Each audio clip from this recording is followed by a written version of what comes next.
Most gardens don't fail because of poor compost or weak fertilizer. They fail because the soil is, well, biologically incomplete. Gardeners keep adding inputs, watching short-term improvement, then wondering why yields plateau or decline year after year. The missing piece isn't another amendment. It's actually a specific group of microbes that almost every cultivated garden has lost. And without them, fertility will never be stable, no matter how much organic matter you add. If your soil needs constant feeding just to maintain average growth, this is why. This problem starts the moment soil is disturbed and never really recovers on its own. Tilling, turning, raised bed construction, bagged soil, sterilized compost, and even well-meaning crop rotation all disrupt one critical microbial relationship.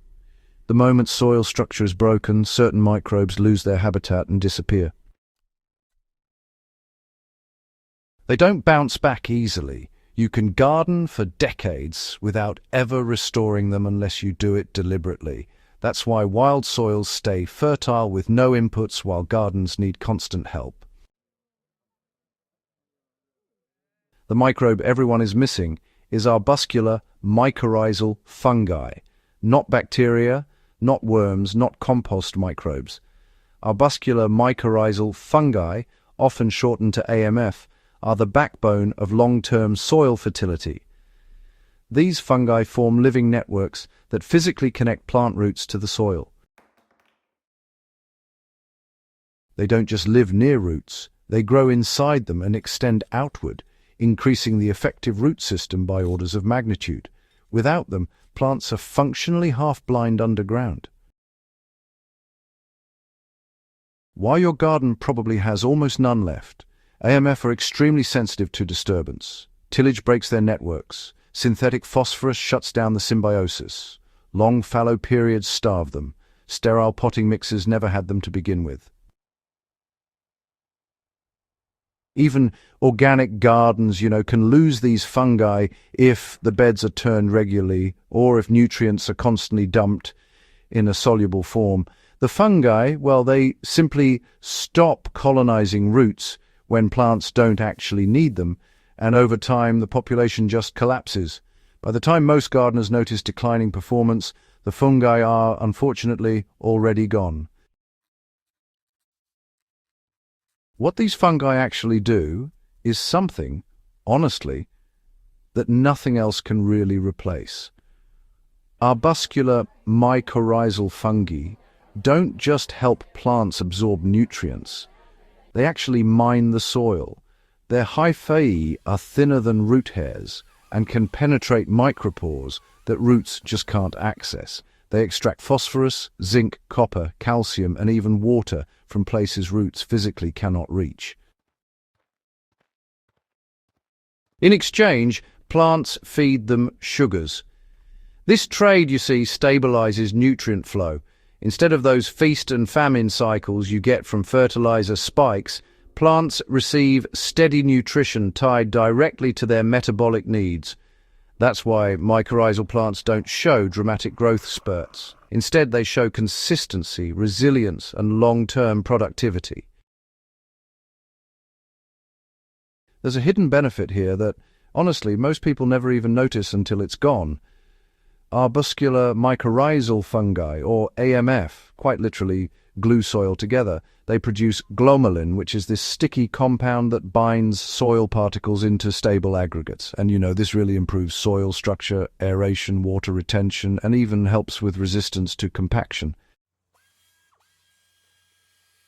Soils with active mycorrhizal networks, they actually resist erosion drain better and don't crust over. That's not compost doing that. It's fungi engineering the soil, plain and simple. When gardeners complain that their soil just won't hold structure, no matter how much organic matter they add, this is usually the reason why. Here's why compost alone will never quite fix this issue. Compost, feeds bacteria first. That's totally fine, but bacteria are fast and temporary. Sure, they cycle nutrients quickly, but they don't build long-term infrastructure. AMF, on the other hand, are slow structural organisms. They need living roots year-round and really as little disturbance as possible. You can add perfect compost forever and still miss this piece entirely. Fertility will remain input-dependent instead of self-renewing. Compost supports mycorrhizae only if the fungi are already present. It does not reintroduce them reliably. How I reintroduced mycorrhizal fungi and stopped chasing fertility.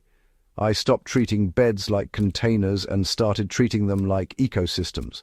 The first change was eliminating unnecessary disturbance.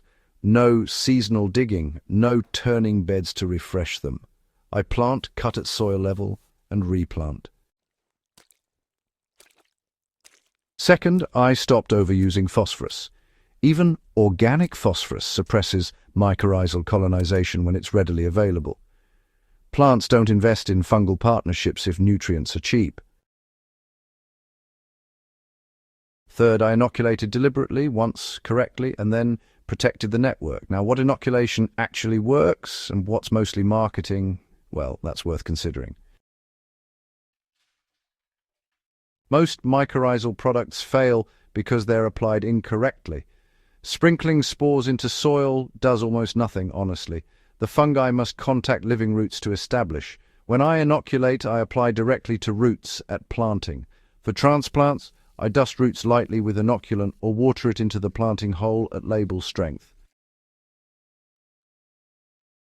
For seeds, I place inoculant directly in the furrow, so emerging roots contact it immediately. Once colonized, the fungi spread through root networks and soil on their own. You don't need to reapply every season if you stop killing them. So let's talk about how this really changes gardening results in practical terms. After re-establishing arbuscular mycorrhizal fungi, I was actually able to reduce my inputs by more than half.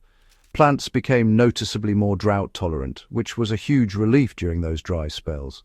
Nutrient deficiencies? They just stopped appearing mid-season. Fruit set stabilized and, flavor improved too, especially in herbs and tomatoes. I'd say the biggest change I noticed was consistency.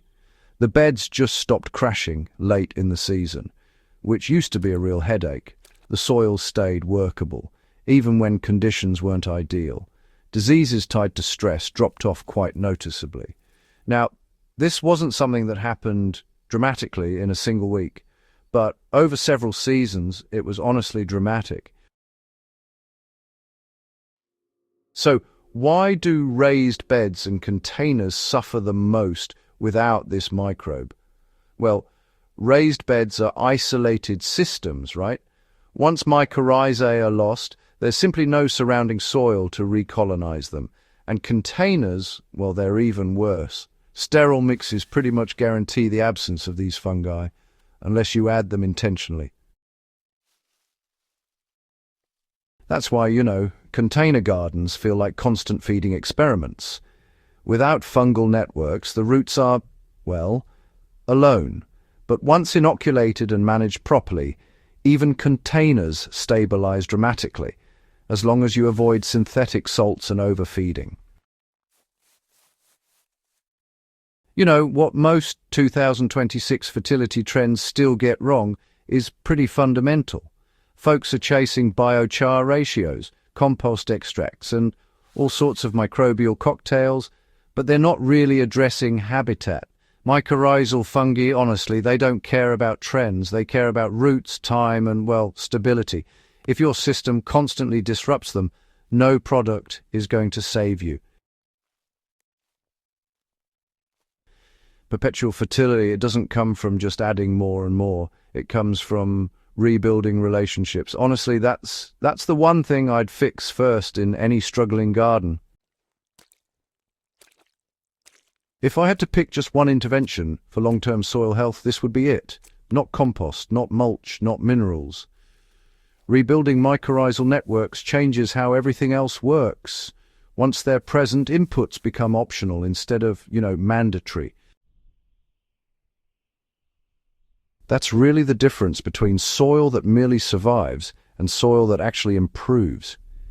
If this helped you see your garden a little differently, do subscribe to Gentle Herb Gardening and, well, share this with someone who keeps feeding their soil but never sees it stabilize. Better food comes from understanding biology, not fighting it.